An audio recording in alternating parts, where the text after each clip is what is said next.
Hello, Legion. This is Hadrian. Thank you for being here. Let's play some more Stellaris in our Song of the Stars series. So, lots of darkness happening at the end of the last episode. It took a very dark turn.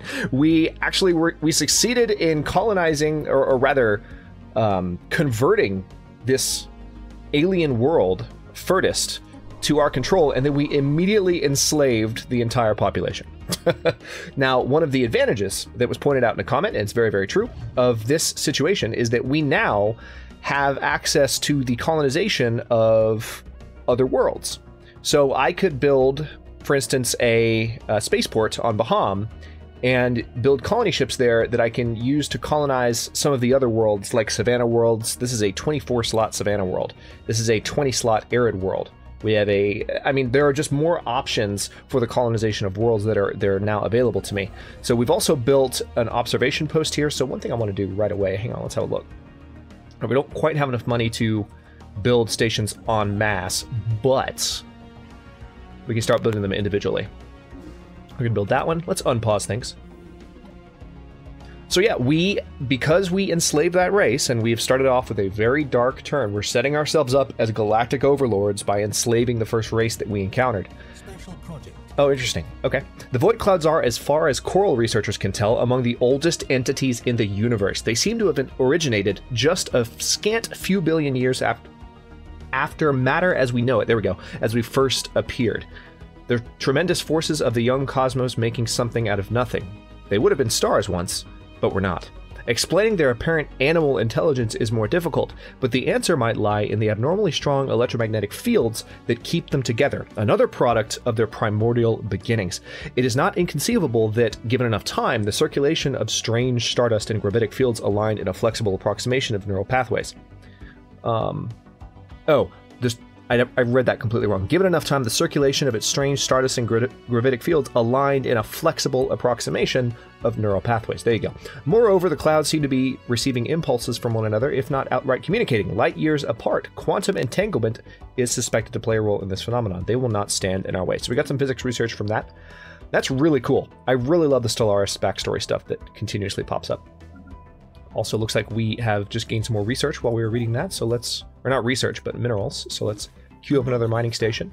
A colossal impact crater hints that something big collided with the surface of this planet once. This is Tiersonia 7. Go ahead and research it. What are we looking at here? Barren world, Tiersonia 7. Relatively large system. Oh my god, this game is beautiful. Construction cannot get over it. Alright, so one of the mining stations is complete. Looks like we might have enough resources for yet another one. So let's go ahead and queue that up too. Oh wait, not just yet. Almost there though. 3, 2, 1. Alright. So now we've got all of the mineral production queued up there. Tell you what, another thing we need to do, now that we are starting to expand a little bit more, we definitely need to have a second construction ship set up. Despite a thorough investigation, the Lum Leo has not been able to deduce what caused the massive impact crater on Tiersonia 7. Science Officer Idrix Kajatek apologizes for this failure. I'm kind of proud of how well I read that at that speed. Not gonna lie, I'm kind of proud. Okay, so in between episodes, I was briefly looking at... Hang on, let's have a look. Speaking of the species, let's pause things for a minute and really drink in what we've established so far. This is us. We are repugnant, adaptive, strong, and we have a tropical preference. Now, as I mentioned, these are our slaves, the Zikmok. Now, they're intelligent. They also have a desert preference, so they can help colonize worlds and get production, resource production from worlds that we otherwise might not have been able to. So that's very, very good. They do have a faction of docile slaves, and we're going to look into that in just a moment. But also there's the Rochoids, which have a tomb world preference, and these exist on... Where are they exactly? They're on Coria 1A right now. So, and then there's the Kraxros. Now, the Kraxros are the ones I actually want to look at. These are the Iron Age. They're kind of in a Crusader Kings 2, if you will, level of civil advancement, and they have several bad traits. Really, they're slow breeders. They're repugnant. They're slow learners. They are intelligent at the same time as being slow learners. Whatever. They're very strong, and they have a tundra preference. So I might eventually enslave them too, which would be fun. But for now, or I might even annihilate them, who knows. because they're not a great race. The ones that we did enslave are pretty good. But speaking of that, let's look at our policies. No, not contacts. Where is it? I'm trying to remember how this works. Government, budget, demographics. Is it over here? Yeah, policies and edicts. F8. There we go. So, slave procreation. Let's see what's going on here.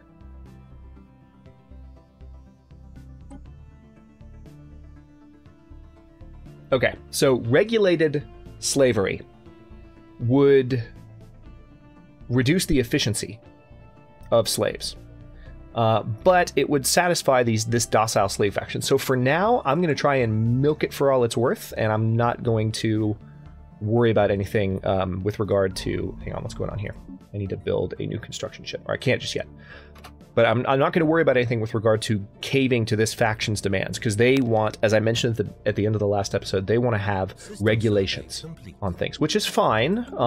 We might be willing to be benevolent powers. Again, one of the things about the voices is they're not actually malevolent. They are self-preservationist, and they're a very dominant force, but they're actually not interested in annihilating life. They just don't want anyone getting in their way. So that's their, even though they have just started out, that's kind of their objective in forming this galactic empire that is slowly spreading out into this arm of the galaxy.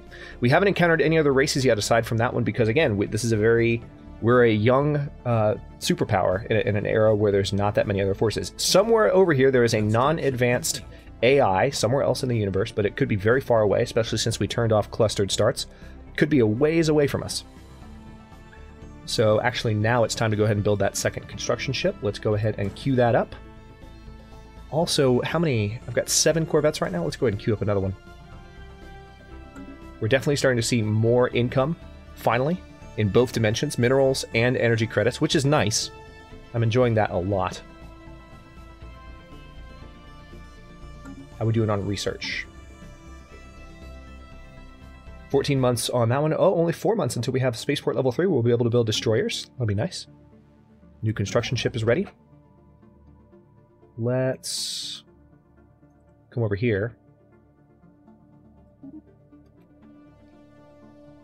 Actually, wait. What if you just came here for now? That's probably the more sensible move. Alright, just 1 more month while he's actually traveling. This will be perfect. By the time he gets there, at least I think the construction ship is moving. Why isn't it moving? Construction complete. It's taking its sweet time. There we go. All right, build mining stations there. Thank you. Now this one is still building in this system, in the Yod-Bem system. All right, there's a terraforming resource here. Terraforming liquids. Complete. System survey complete. Research complete.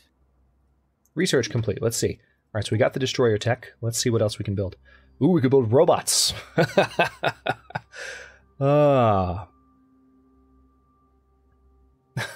They are hardworking and capable of following simple vocal instructions, but should not be expected to climb stairs. Good to know. So should we go ahead and build robots? Should we cross that threshold? I don't know if I'm willing to go that road yet.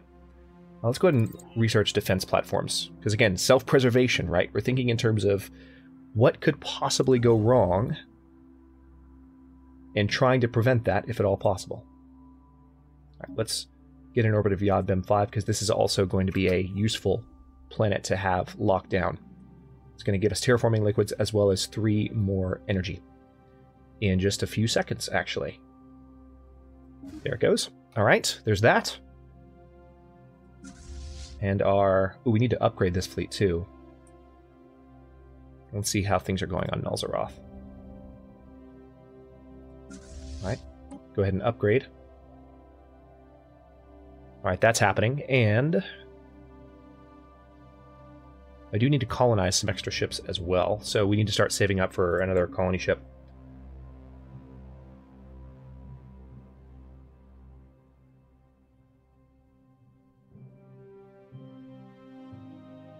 There's actually a tomb world in Duranma 3 that could be colonizable, possibly. Not by any of us, but like if we somehow enslave the Rochoids, maybe? That'd be crazy, but we could do it.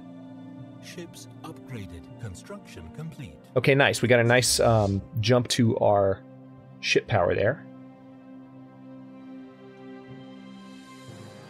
For the record, what I just said was ship power. Oh, man. All right, let's... Construction complete. System survey complete. Okay, so that one's already queued up. Now we definitely need to build a research station there. It looks like we need to build another one as well. Almost ready for that. Let's go ahead and queue that up in just a second. Done. All right, so they're going to do that and then that.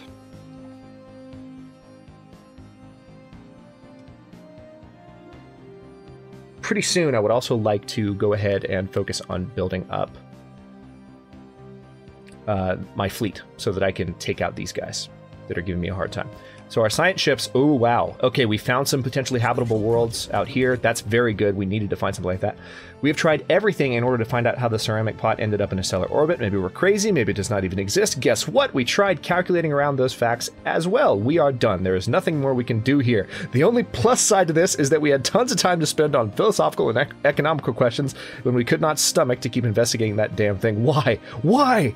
Why? That's so funny. Okay, so we couldn't figure out the ceramics. Just a pointless quandary of the universe that we couldn't figure out. Alright, so we're going to build mining stations in Korea.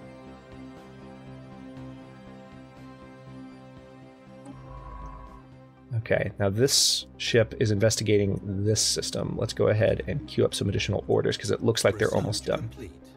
Research complete. Pause. System survey complete. All right, good. We've unlocked the clearing of that tile blocker type. Ooh, deep sinkhole remover and also galactic ambitions. I'm gonna go ahead and go for galactic ambitions because we want that extra border range so we can take in some of these other systems nearby. Also because we might be about to colonize out in this direction. Let's see, we've got desert worlds, arid worlds, a tropical world. That's probably going to be a Voices colony sooner than later. And then these could be colonies held by the slaves in the neighboring system.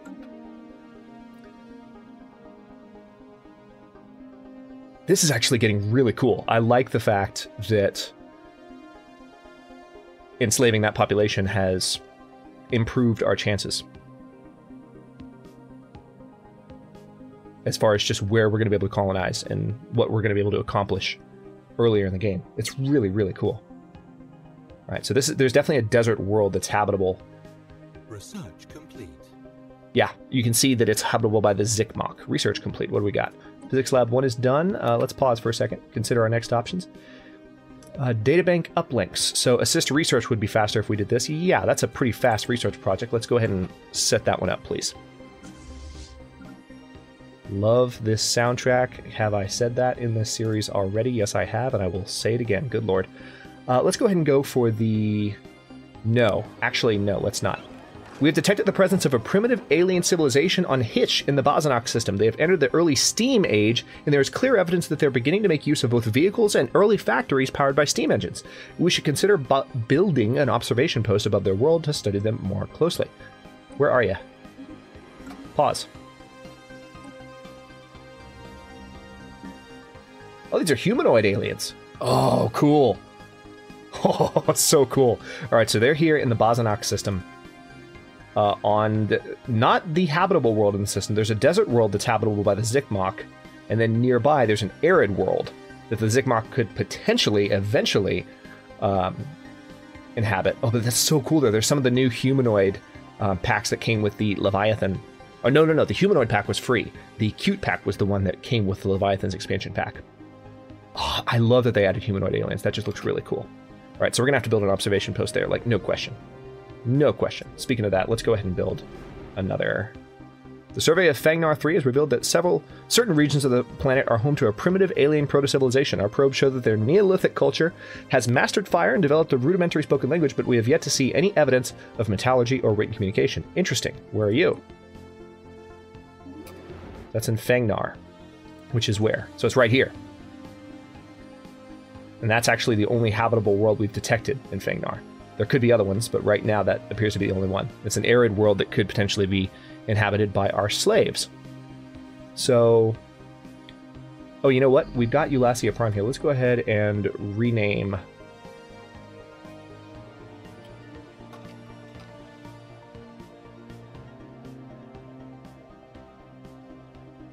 let's rename it to that.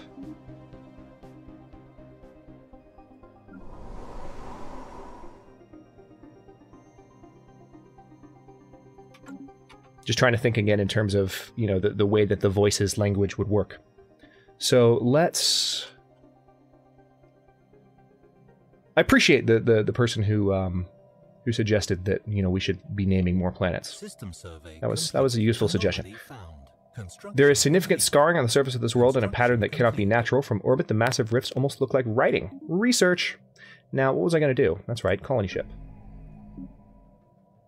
Spaceport. Oh, we're not quite there yet. Hang on. We need to build up just a little bit more.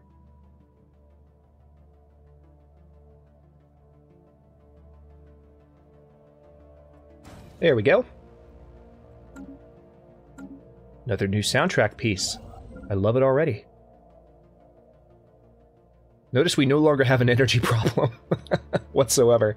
I had a commenter call me out earlier in the series for, right as I was saying that I was having energy problems, I was still building other like research stations. And I mean, look, early in the game, as long as you can look around and feel like I'm going to have my energy issue solved pretty quickly, you can still keep building other things.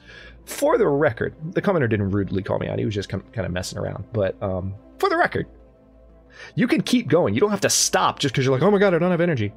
You can take a risk. It's a calculated risk, but it works. And in this case, hey, look, it did. Science officer Idrix Kajatek has reported that the origin of the scarring that was observed on the surface of Bazanok 6A turned out to be natural. After all, the Lumleo needs a new assignment. Is that so? I also need a new construction ship. A small rectangular object on the surface of this planet is deflecting all scanning beams like a mirror. Our sensors are unable to determine its material composition. Research it. I want to know everything about it. All right, we're almost able to build research stations here. Go ahead and move here so that you can get that taken care of. Almost there. Build them. God, this soundtrack.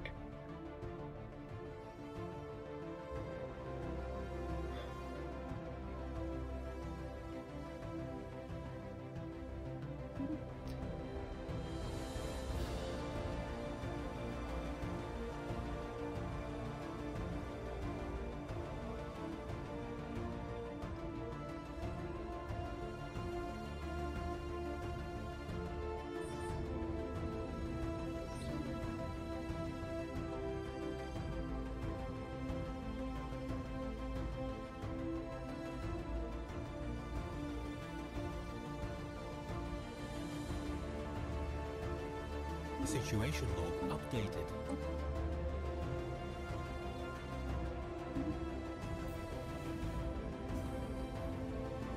Sorry, I'm trying really hard to listen to this piece right now, but there's so much happening. I was being quiet on purpose. Like every now and then, you're going to see me encounter a piece that I haven't heard yet, and that was an example of one where I'm like, oh my god, I just want to hear this.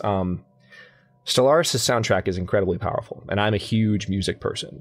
It is not difficult, especially in the case of well-written orchestral instrumental music, to get under my skin and to really capture my attention with just music. So every now and then when you're watching my series, particularly in games like Stellaris, like Crusader Kings 2, like Civilization 6, that have really, really good soundtracks, also The Long Dark, longtime viewers of my channel are accustomed to this, I will occasionally just stop talking because a really good piece of music is playing. And especially if I haven't heard it before, full transparency, when Stellaris first came out and I heard some of the pieces in Stellaris soundtracks for the first time, like I was like overcome. I was immediately tweeting Andreas and I was just like, holy crap, dude, this is incredible. Andreas is the composer for for Stellaris and for Paradox. I say Andreas like we're on first name basis. Andreas Waldetoft is his name. But I just tweeted him. I was like, this is absolutely incredible. Like I'm overcome by this music. So yeah, every now and then I will just utterly shut up. All right, so we got 500 research points from that. And also we're going to get some energy credits as well, which is nice. Crystalline entity observation. Let's go and research that. Translate the alien mural. Come back here, please. Research project. And then survey the system like you were doing. Yeah, that was just, oh my god, that was really good music. So we found another alien proto-civilization. Let's have a look at our species list again, see if anything's changed. So the Zelvin we now have tracking on. Let's go to their homeworld. Pretty easy to do. I think Q is universally the button when you want to zoom in on something you're looking at. But this is Hitch. And then, again, is there a button for species? No, there's not. I really wish there was a hotkey for that. I mean, I guess it makes sense because you're running out of hotkeys at this point. I guess you could use maybe F11 and F12 for that, but it's weird that all these have hotkeys, but those two don't. Okay, anyway. Let's make that go away and unpause the game. I bet that was weird for those of you who are new to my channel. Like, why did he stop talking? What's going on? I was listening to the amazing soundtrack.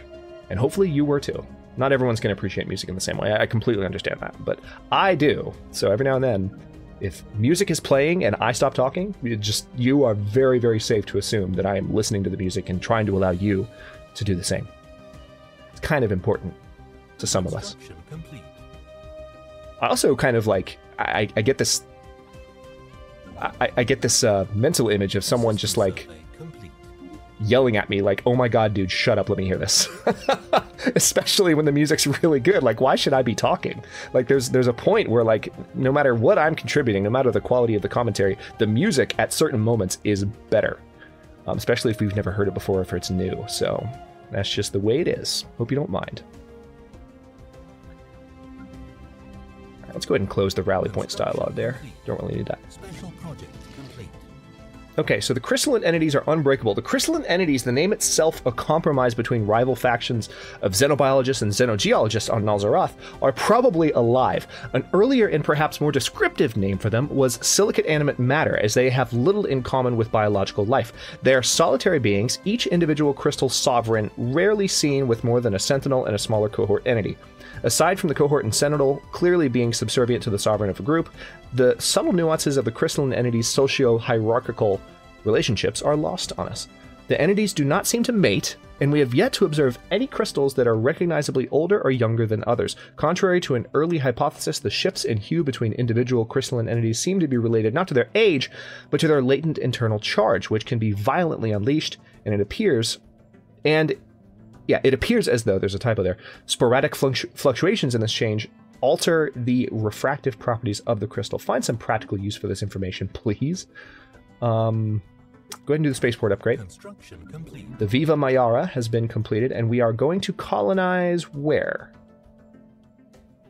I mean, I want to colonize Ceramore, but at the same time, like, there's a tropical world over here with fewer slots. I guess that should be our next colony. As much as I don't like it, it's within our starting area. Well, no, if we start a colony over here, we'll get access to a lot more in terms of building up. Oh, this is tough. Okay, maybe we'll colonize Ceramore much later when we have access to an additional core system, because I want this to be a core system. So let's head over here. I sound so like pensive about it. Like, I guess we'll go over here. All right, so as I discovered in the previous episode, you want to actually try and land on a blank slot, or maybe land on a food slot, because the colony ship will replace it with a better slot. No, that doesn't make sense either, because you want to be able to put something on the blank slots. That way you don't lose the food that's already there. So I guess I'm going to land here. I think that makes the most sense.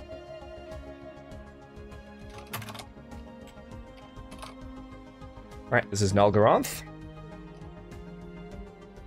And the colony ship is on its way. So pretty soon we're going to be able to build some more stuff out that direction. Let's unpause things now.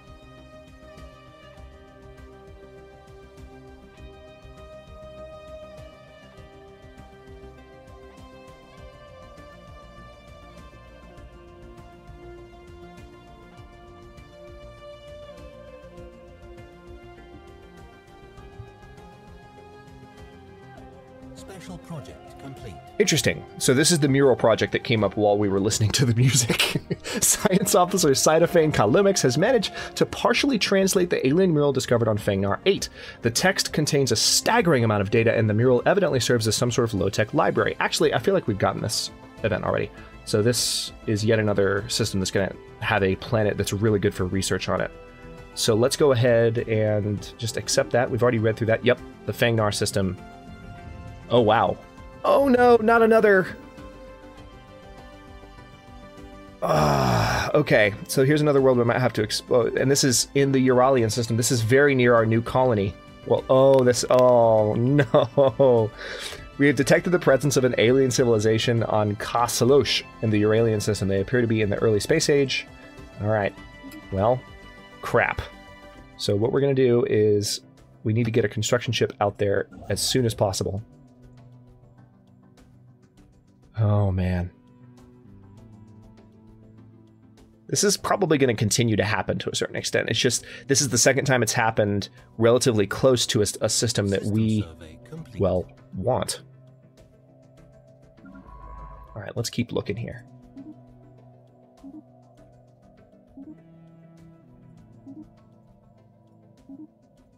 Survey that system. Okay, construction ships are both done. Where's the other one? All right, this one is closest. Get out there. Move there. We're not going to build a frontier outpost because we're going to have a colony in the area, so we won't have to build a frontier outpost.